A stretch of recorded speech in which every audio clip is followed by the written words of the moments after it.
एक समय की बात है, एक राजा हुए उत्तानपाद। उत्तानपाद की 2 पत्नियां थीं। अच्छा, ये चरित्र किस किसने सुना है? ध्रुव चरित्र। उत्तानपाद है। ये उत्तानपाद कौन है? किसे कहते हैं उत्तानपाद? उत्तानपाद का अर्थ है उत्तस्तपाद इति उत्तानपाद। जिसके पैर ऊपर और सिर नीचे हो उसे उत्तानपाद कहा जाता है। और ऐसा कौन है? हम और आप। आप कहेंगे महाराज जी हमारे तो नीचे ना ना, या नहीं। गर्भ में जब हम होते हैं तब उल्टे ही लटके होते हैं। माँ के गर्भ में हर बालक उल्टा ही होता है। कोई बिरला अगर सीधा निकल आए ना तो उसको कहते हैं इसकी लात पड़ने से कमर सीधी हो जाती है। प्रेम से बोलो, वो अलग बात है। उत्तस्तपाद इति उत्तानपाद, जिसके पैर ऊपर सिर नीचे उसे उत्तानपाद कहते हैं। तो उत्तानपाद हम सभी हैं। ये हमारी आपकी कथा है।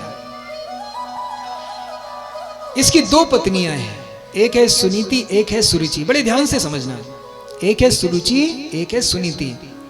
सुनीति कहते हैं जो नीति के अनुसार चलती है, रुचि कहते हैं जो रुचियों के अनुसार चलती है। पहले हमें मिलती है सुनीति हमारे परिवार से, हमारे माता पिता से। लेकिन क्या होता है, उत्तानपाद ने किसी राज्य में जाकर के सुरुचि को देख लिया। हम भी जाते हैं किसी मित्र के पास, किसी दोस्त के पास, उसके द्वारा किए जा रहे कृत्यों में हमारी रुचि हो जाती है और उस रुचि को देख लेते हैं। हमारी आसक्ति उस रुचि से हो जाती है। तो उत्तानपाद ने रुचि को देखा, तो रुचि को देख करके सोचा इससे विवाह कर लेना चाहिए। रुचि से विवाह करके घर ले आए। अब याद रखना, जब हमारे जीवन में रुचियां आ जाती हैं ना तो नीतियां समाप्त हो जाती हैं। रुचि सदैव नीति पर भारी पड़ जाती है। बात समझ में आ रही है? और सरल करते हैं।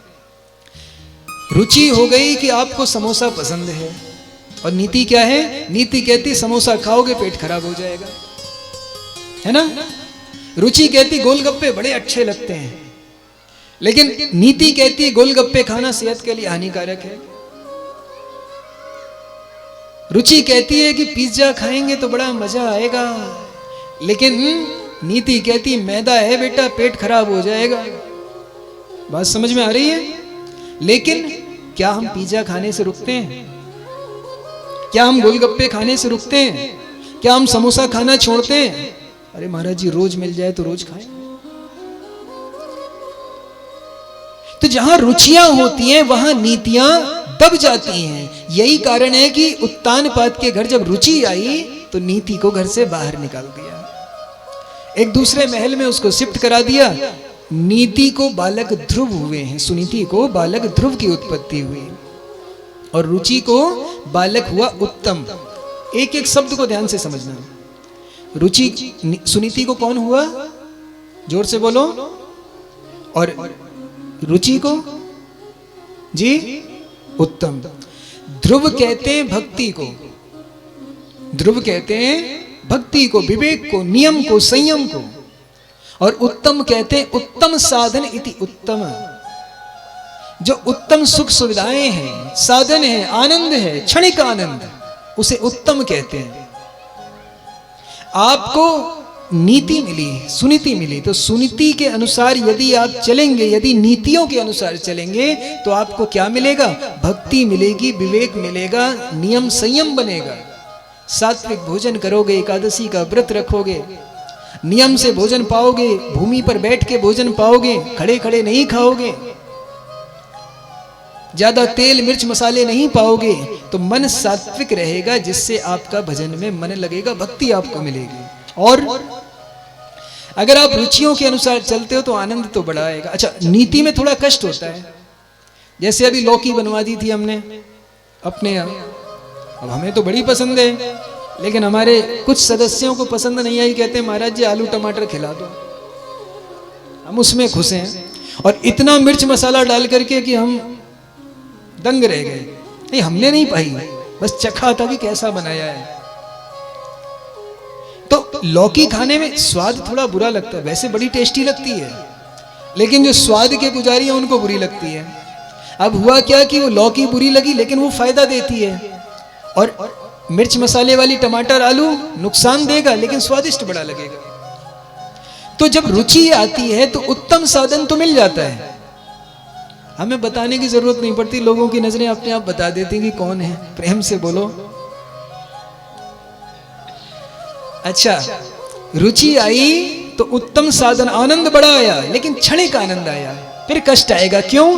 क्योंकि जब उत्तम आए तो उत्तम का युद्ध हुआ यक्षों के साथ, और जब यक्षों के साथ युद्ध हुआ, क्रोधावेश आया, तामसिक वृत्ति थी, यक्षों ने उत्तम का वध कर दिया। अब जब बेटा मरेगा तो माँ बाप को कष्ट होगा ना। तो इसी प्रकार से जब हम रुचियों के अनुसार चलते हैं तो हमारे जीवन में कष्ट बहुत आ जाते हैं। बात समझे? अच्छा, एक बार की बात है, सुनीति के पास बालक ध्रुव खेल रहे थे, खेलते खेलते अपने पिताजी से मिलने चले गए। जैसे ही पिताजी से, पिताजी कौन है? हम। ध्रुव कौन है? भक्ति, विवेक, नीति। अब नीति कभी तो हमने अपनाई, तो एक बार नीति की वजह से घूम करके भक्ति हमारे पास तो आई, लेकिन रुचि ने कहा, ए सुन, अगर तू इस सिंहासन पे, मतलब इससे मिलना चाहता है तो जा जाके भगवान का भजन कर, और भगवान का भजन करेगा तब उससे प्रार्थना करना कि मैं सुरुचि के गर्भ से जन्म लूं। बड़ी सुंदर बात कह दी इसने। क्यों? क्योंकि सुरुचि के गर्भ से जब जन्म लेगा तब तू इससे मिल सकता है, अपने पिता से। विवेक बेचारा रोते रोते चला गया सुनीति के पास, मतलब बालक ध्रुव सुनीति के पास पहुंचा। याद रखना, आप जब रुचियों के बातें समझ में आ रही है ना, ऊपर से तो नहीं निकल रही। जब आप रुचियों के अनुसार चलते हैं तो भक्ति आती है, भक्ति माहौल बनता है। ऐसे सत्संग में जब बैठेंगे भावुक होगा मन, लेकिन जैसे ही घर पहुंचेंगे, घर पहुंचते रुचियां सामने आ जाती हैं, काम क्रोध लोभ मोह, ये सारे विकार सामने आ जाते हैं, और जैसे ही आते हैं भक्ति छू हो जाती है। फिर ये विकार कहते हैं, देखो भक्ति तुम दूर रहो, अगर इनसे मिलना चाहते हो तो हमारी जैसी बन जाओ, और ऐसा हो नहीं सकता। तो फिर वापस बालक चला जाता है, भक्ति दूर भाग जाती है। अच्छा, जो नीति है ना, नीति का स्वभाव ये है कि यदि उसे कभी आपने एक बार भी अपनाया है तो ये रुचियां जितनी बार आपको कष्ट देंगी उतनी बार आपकी भक्ति और प्रबल होती चली जाएगी। जी, अगर आप जरा सा भी, जैसे आप सत्संग में बैठे हो, आप यहाँ आपके मन में भाव बना ठाकुर से मिलने का, लेकिन आप घर पहुंचे, घर पहुंच के फिर मन से सब हट गया। लेकिन हुआ क्या कि घर के लोगों से कोई ऐसी बात आई कि जो रुचियों ने आपको कष्ट दे दिया। जब कष्ट वो देंगे तो आपको बार बार सत्संग की याद आने लगेगी, आती है ना। फिर कहते हैं, हे ठाकुर अब तुम ही सहारा हो, ये तो सब बेकार है, ऐसे ही कहते हो ना। तो अगर हमने एक बार भी रुचि नीति को अपनाया है तो रुचि जब कष्ट देगी तो नीति की वजह से भक्ति हमारी और पुष्ट होती चली जाएगी। और नीति ने निर्देश किया कि तेरी माँ ने सही कहा है, जा, अगर तू मेरा पुत्र है तो भगवान के दर्शन करके ही वापस आना। ध्रुव चल दिए भगवान के दर्शन करने को। पता नहीं था कि कैसे भजन करना है, क्या रास्ता है। याद रखना, जब हम भगवान के काम के लिए आगे जाते हैं ना, तो भगवान हमारी मदद के लिए स्वयं किसी ना किसी को भेज देते हैं। तो आज नारद जी को भेज दिया, नारद जी को भेजा ध्रुव जी के मार्गदर्शन के लिए। जब हम भक्ति में आगे बढ़ते हैं तो हमारे लिए भी गुरुदेव भगवान आ जाते हैं हमारे रास्ते को दिखाने के लिए। लेकिन आज ध्रुव जी को भी गुरुदेव मिल गए। उन्होंने द्वादशाक्षर मंत्र का प्रतिपादन किया। द्वादशाक्षर मंत्र जानते हैं कौन सा है? नहीं पता? ओम नमो भगवते वासुदेवाय, ये द्वादशाक्षर मंत्र है। और पंचाक्षर मंत्र है ओम नमः शिवाय।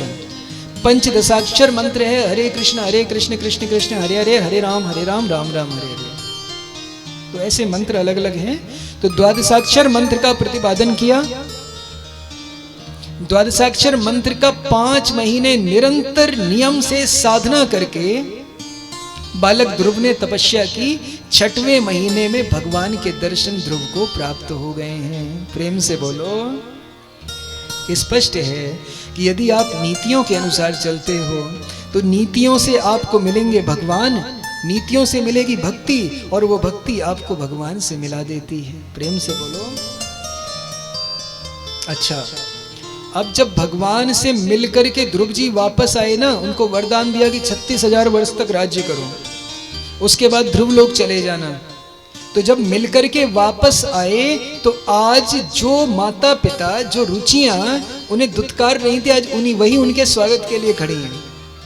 क्या संकेत है कि जा पर कृपा राम की हुई, ता पर कृपा करे सबको। जो भगवान की शरणागति में आ जाते हैं फिर उनसे किसी का कोई बैर नहीं रहता, हर कोई उनसे प्रेम करने लगता है। प्रेम से बोलो